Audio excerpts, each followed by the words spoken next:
Hello, and welcome back to Quantitative Reasoning Online. We just got done, you probably just finished up watching my 9A depreciation interactive tutorial video.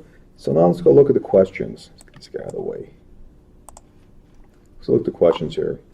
We have 4 questions, so let's go look at them. Question 1. And of course, let's change our window here.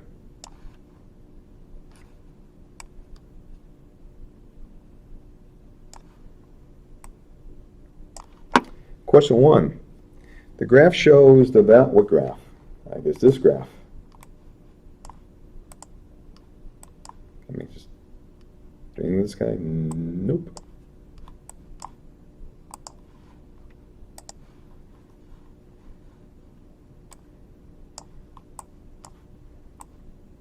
Here we go.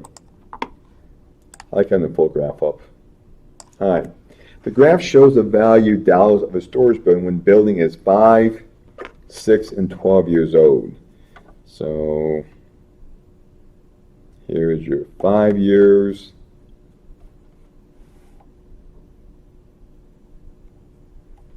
I'm not sure what this I'm still showing. 5, 6, 12, and 13 years old. Definitely 12 and 13. Oh, that is 6. So here's a 5, here's 6, here's 12, and here's 13. About 13.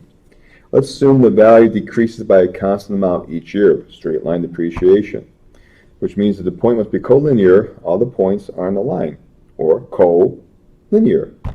We draw a line that passes through the 4 points, extend left to the vertical axis and right to the edges of the graph, as shown. Now use the graph to estimate the value of the storage building at year 10. So year 10. So here's year 10. So let's go up and find what that is. All right. Now let's go over and see where it intersects the y-axis. My apologies for the I can do better than that.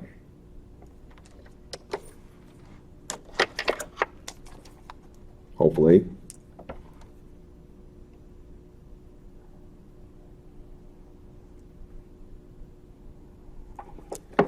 Marginally better. Good enough. It looks to be around 15, 16, 17, 18, about $19,000. Go up 10, they hit the graph, and go from the graph to the y-axis. Looks to be about 19,000. Let's see if that's the correct number. And it is. All right. Oh, that was it. 21 part. That's pretty disappointing.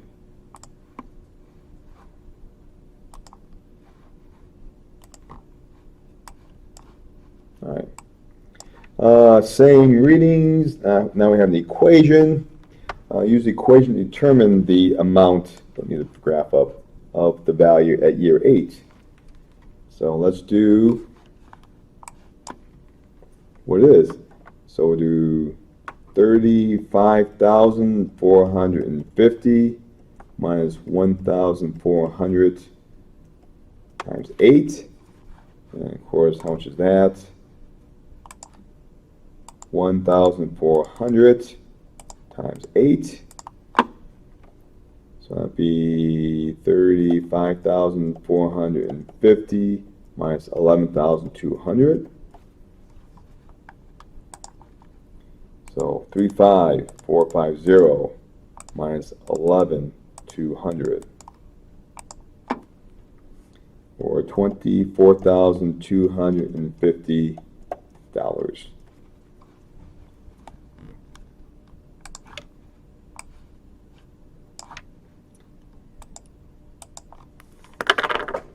That's what that is, 24,250. Okay, this graph is different from the last one. Just notice that. Check answer. Yep. All right, so all we did was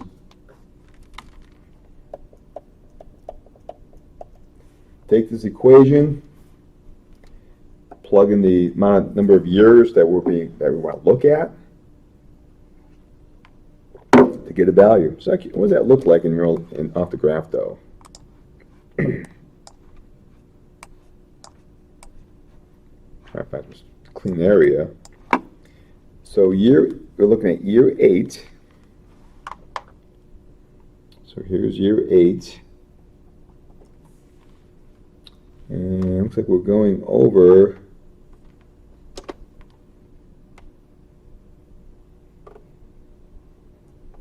about there.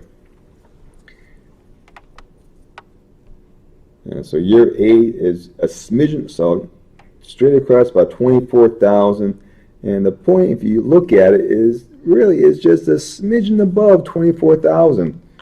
So that was a guess. I probably would have said about 24,200 as a guess. All right. Next question. Clear the screen. Okay, so read the description of depreciation, which contains some important terms. As you read the material, you may need to do research for meaning.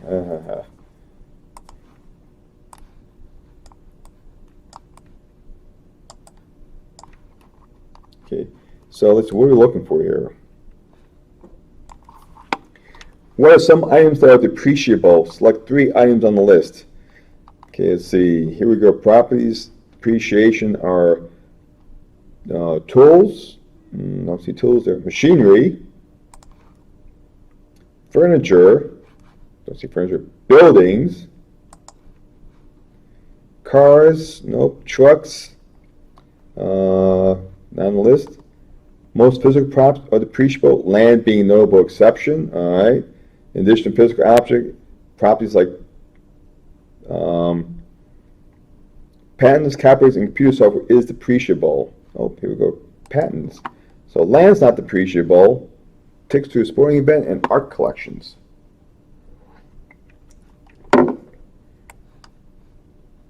Check answer.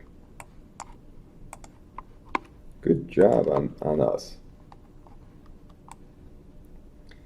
Okay, what's the definition of the class life of an asset? Is that put in here anywhere? That is not here, but from the tutorial, see if we can remember what we did in the tutorial. Okay, the class life. Class life of an asset is the number of years it took to create an asset. Now, remember that being there, not the right words. Class life is the number of years of which the asset would be depreciated. Okay.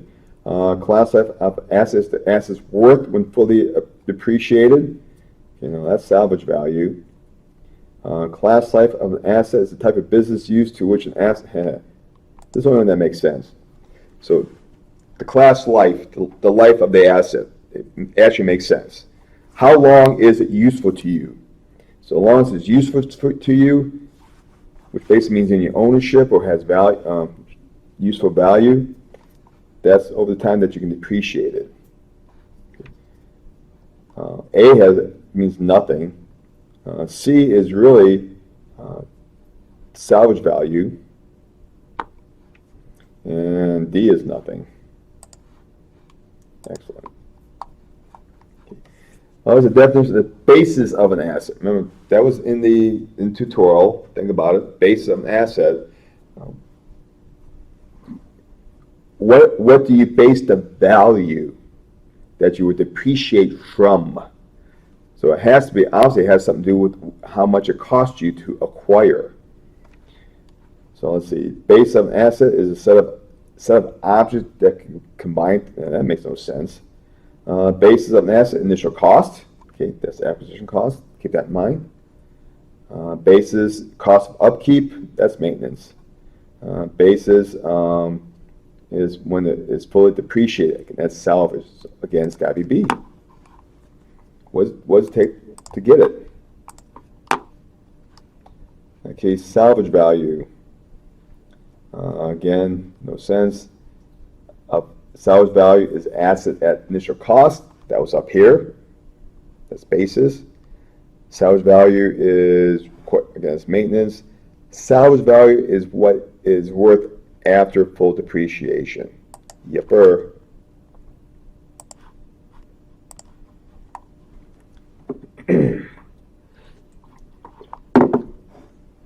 Okay, and what's the depreciable basis of an asset? Okay, that was also one of the things we covered in the tutorial. Basis of an asset. What's it worth when you get it? What's it worth after you depreciate it? So basically, basis minus salvage value. Depreciable base of an asset is the minimum value. That makes no sense. Depreciable base of an asset, the cost of the item minus the salvage value. Okay, there's your basis of the assets. Asset. The depreciable base of an asset, the salvage value minus cost of the item. Okay. This is close, but remember, this is salvage minus cost. So we want a positive depreciation value. So the bigger minus the smaller. And the depreciable basis is the maximum allowed depreciation per year. Nah, it's gotta be this guy. Yepper. All right, last question. 2 parts. Okay, an estimate of $22,000 was made for the value of the building. So here's your basis of asset. The calculated value based on the model was, no, never mind. Disregard that. Oh, this is the number. This was the estimates off the graph. Got it. After 8 years of depreciation, calculated value based on the model was $22,150. Find the absolute error. Okay, remember, lost my lights. Absolute error is estimate minus calculated. So estimate was 22,000. Calculated was 22,150 for a minus $150.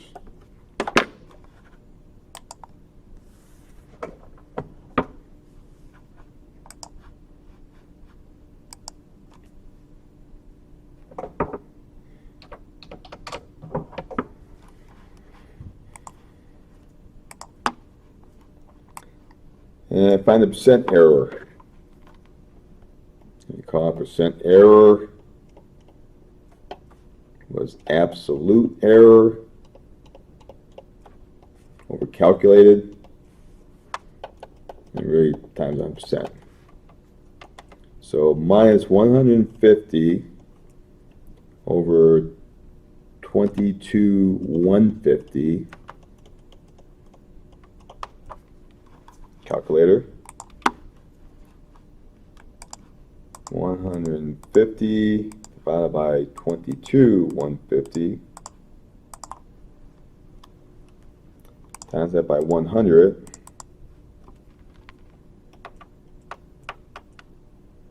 .0068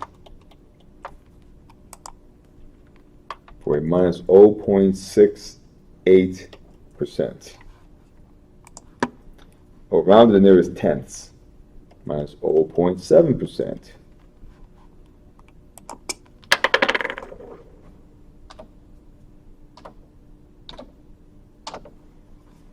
So how do we do? Good. All right, good job. All right, so that's the last question. So why don't you go back on your own now and relook at these, do these questions again on your own. You may get the same questions, you may get slightly different questions. Same type though. Now, some of the question.